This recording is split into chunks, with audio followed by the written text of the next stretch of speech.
morning, Twin Cities, and welcome to Reckoning with Real Estate. This is our very first inaugural radio show, and we're happy you're here.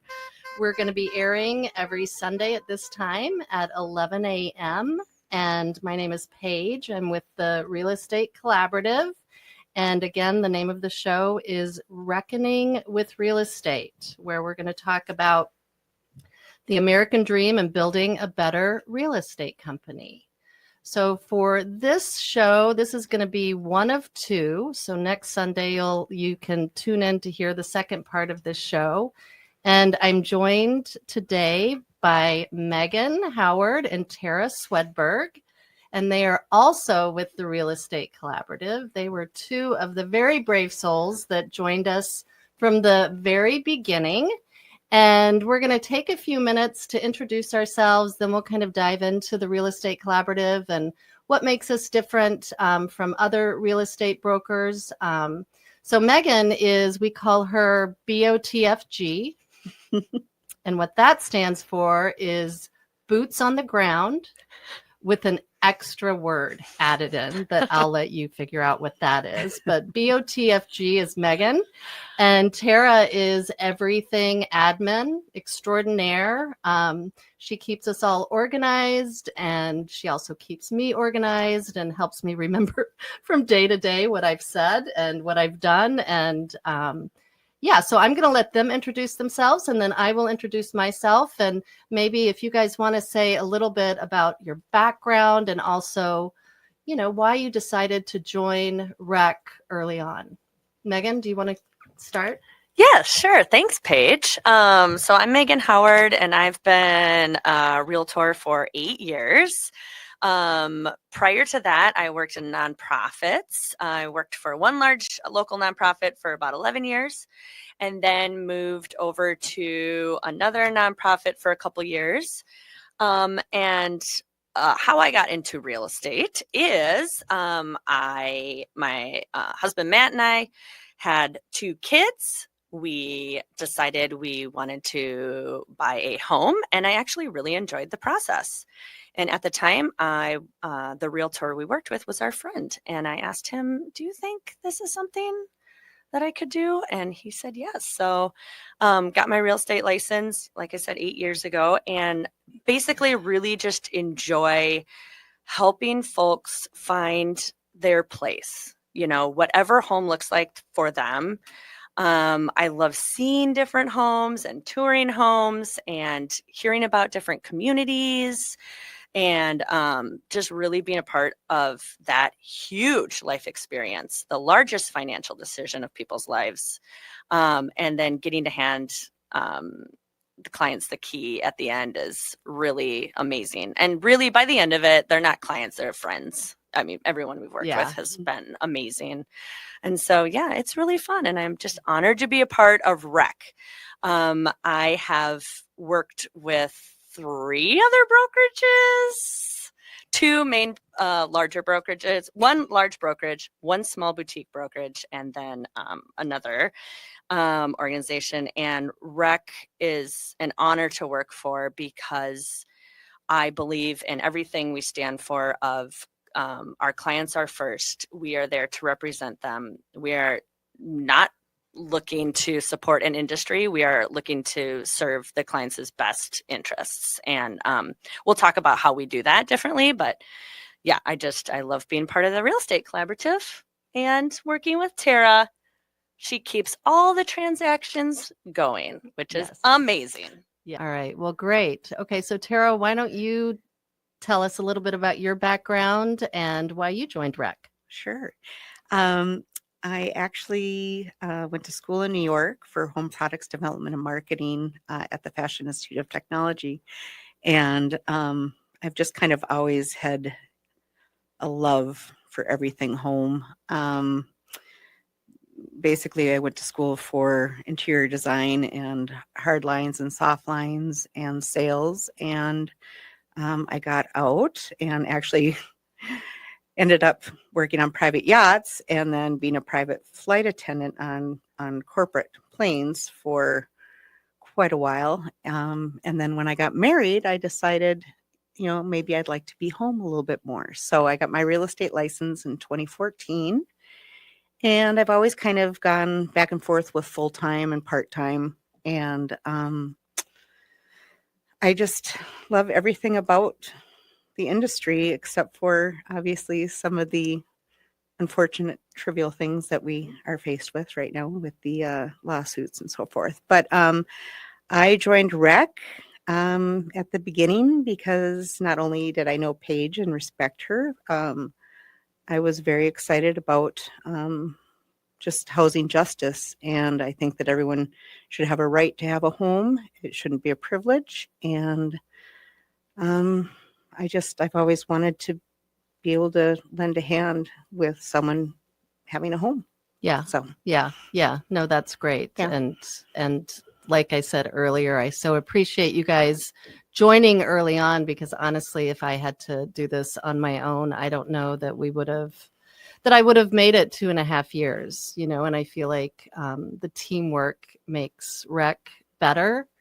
And somebody said recently that sometimes you have to fly the plane while it's still being built. Mm-hmm. And that really resonated with me, because we're still building REC out to be really, really consumer centered. So a little bit about my background and how we got to be sitting here this Sunday morning at AM 950 on this radio show is I moved around a lot as a kid, which just showed me how important home is and how destabilizing it can be when you move around a lot. Mm-hmm. So that's kind of the first piece of it. My background is urban planning and architecture, and I worked in affordable housing finance prior to becoming a realtor. Back in, I think I became a realtor, it was when I was pregnant with Lucy, so it was she's going to kill me if I don't remember what year she was born. 2004. So about 21 years ago. And, at the time, coming from a housing nonprofit, crossing over to being a realtor, and I started at a big box broker. That's how Tara and I met each other. It really felt like crossing over to the dark side. And I kind of say that in jest. And yet, after 21 years in the business, there's some things that the real estate industry gets wrong, in my estimation. And I know you both agree with that. So, that's what we're trying to do with REC, is kind of do things better and different, and not just to be different for the sake of being different, but really focusing on the consumer and what makes sense. So we'll dive kind of into some of those things that differentiates the Real Estate Collaborative from other brokers. And that's what this show is going to be about. It's going to be about the Real Estate Collaborative and what we do, but it's also going to be about the housing industry, just in general, the real estate industry. It's going to be, we'll bring in clients to talk about their experiences with REC. We'll bring in housing industry experts. We'll bring in some housing nonprofits that are doing amazing work in the Twin Cities. I'll give one of them a shout out now, because it's Housing in Action in North Minneapolis. They are just so centered on housing justice and doing really good work for people in North Minneapolis in terms of housing, but also in other parts of the city. So we'll talk to some of those people. And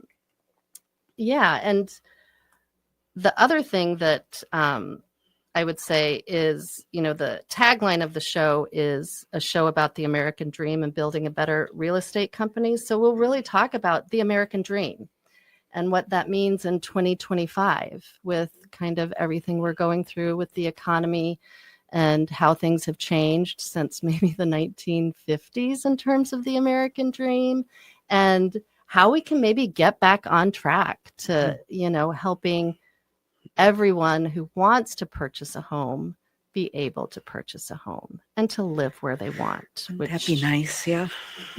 Yeah. Which is huge. Just a little disclaimer that we'll kind of talk about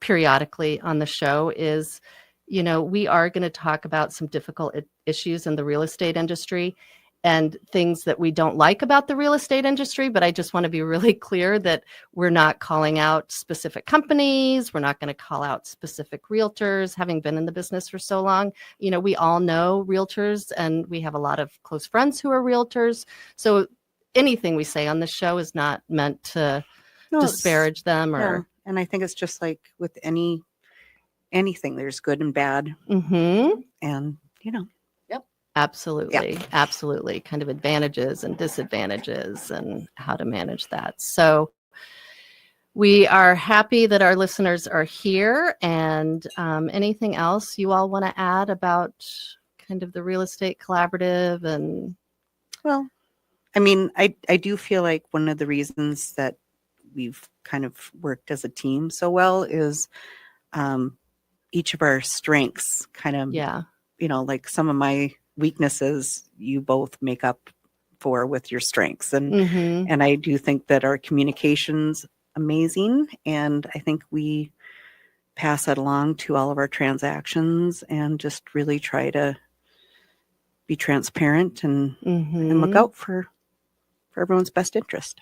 Yeah. Yeah, it truly is a collaborative. And when somebody, needs some help, we're all there to help one another out. So I think that's a huge benefit to the folks we work with, that it's not, you don't just have one agent, you have a whole team behind every transaction. And just kind of going off of what Paige said, before I joined REC 2.5 years ago, for the almost 6 years of being part of a different brokerage, I was hesitant when we would go out and people would ask what I did. I was not. I would not tell people I was a realtor for certain reasons of the perception that most of my friends have of realtors. Yep. And I was embarrassed to say it. And so what's awesome now is that when somebody asks, what do you do? I'm like, I'm a part of the Real Estate Collaborative, and here's why. And we are for housing justice, and we are supporting our local community. We're engaged in nonprofits throughout the Twin Cities. We always want to learn about more. So if there's anyone who works for a housing nonprofit out there, or anyone in affordable housing or community land trusts, please contact us, because we want to learn about what you're doing. Yeah. There's great work being done, and we don't know about all of it yet. Right. And that's a really good point. And that kind of takes us into the break. And if you want to get in touch with us, our website is therecolab.com. And if I could do it over again, I would choose a different one, because it's TheRe Collab, which is short for collaborative.com. Therecolab.com. There's a button in the upper right. Let's talk. You can push on that and send us any information or questions you might have, and we will continue this conversation on the other side of the break. I'm losing control.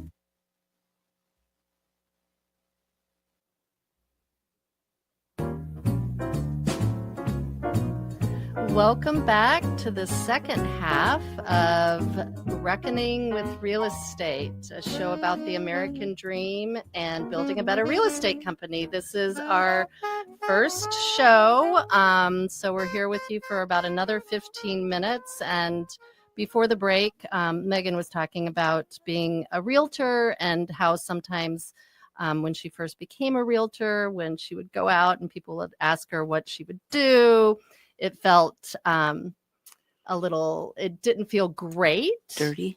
A little dirty. Embarrassing. A little embarrassed. I mean, yeah. And she and I share that. I think before we started REC, I really felt that way too, even though I recognize that we're providing a super important service to folks and we work really hard, and, how we're perceived in, like in books and movies and TV shows. I always think of American Beauty and Annette Bening's character. I mean, she was a realtor, not super likable. I mean, nobody in that movie was super likable, but Um, Of the amount of gifts from Modern Family that I send to Phil and Phoebe. And I mean, Kind of corny. they're great, yeah. but also cringy. Yeah. And I kind of feel like when you tell people that, maybe you're just meeting, that you're a realtor, sometimes it's a conversation stopper. Like they just want to go Get on away. to something else. Get away. Yeah. No, I actually always had trouble. I just didn't want anyone to feel like they were obligated to use me or, Right. I mean, Right. Yeah. I mean, I've heard the statistic that every person knows about 10 realtors, like between their friends and family, acquaintances, whatever. mhm. That's a lot. So there are a lot of us running around, and that's one issue with our industry, that there are way too many realtors for how many sales there are just in Minnesota, in the Twin Cities, nationally, and that's a different conversation. But I think since we started REC, and now that we're doing things differently and kind of cleaning up those things that we didn't like about the industry, like the percentages, charging percentage commissions. We do all flat dollar amounts. So when you sign a contract with us, you know what you're going to pay us from start to finish. And there's some other things that we'll get to. But now, I mean, I have a sense of pride walking around in the world because I feel like we are, we maybe aren't going to impact the industry at all because it's a big, big, big industry with, I mean, it's like I always think of it as like it's a big ship in the middle of the Atlantic, and to get it to turn, it's going to take years. Yeah. I mean, it just takes a long time for an industry this big to change. But Megan, during break, mentioned, just kind of talking a little bit about what does home mean for people. And I think that would be a good thing to chat about a little bit. I'm wondering, do you want to start off and just read the Twin Cities YIMBY manifesto? Yes. So YIMBY stands for Yes in My Backyard. And Twin Cities YIMBY is a nonprofit that we fully support. And this is the manifesto that we have. We believe that housing is a human right and that everyone deserves a safe, affordable place to live. We believe in abundant and affordable housing, inclusive communities, sustainability and growth, and action over fear. We envision a future where thriving, vibrant neighborhoods are accessible to everyone. Join us in saying yes in my backyard, because a better, more equitable future starts with more housing. Couldn't say it better. Yeah. And it's so true. And I mean, being a part of REC and talking to, folks who are even just starting to think about buying their own home and what that means to them. And we're very transparent when we meet with folks. Buying a home is not for everyone. And renting is sometimes the best option for folks. Yeah, and I'm just going to interrupt you there. Hold that Mm-hmm. thought. So if you're listening, you're not going to be able to see this because you're listening. But if you're on the YouTube, you will be able to see this. And this is a printout that we give to first-time homebuyers, especially, that Megan encouraged us to put together. But it's basically the pros and cons of renting and buying. And like everything else in life, there are pros and cons for every situation. So this breaks down kind of, the advantages of renting, the disadvantages, the advantages of buying a home, and the disadvantages. So it's a really good kind of primer for folks that are just kind of starting to explore the idea of homeownership. And to Megan's point, it's not for everyone. No. So continue. But we were talking also that, in 2025, it's the 20th anniversary of Hurricane Katrina coming through and devastating the New Orleans and the surrounding area. And I heard a story about the lower 9th Ward, how it was a vibrant, successful community back in the day, and and it has just been such a slow recovery. You know, there's areas in New Orleans that have been built up and have recovered, but the lower Ninth Ward just has Forgotten. not. Yeah. And what was the population makeup of the lower Ninth Ward? From the interview that I heard, it was majority African American, and one of the more thriving communities back in, before the 2000s. Right. And this, one of the gentlemen that was interviewed said, we were a thriving community where 61% of us owned our own homes. Yeah. And he said, we didn't live in mansions. They weren't huge homes, but we owned our home. Mm-hmm. It was ours.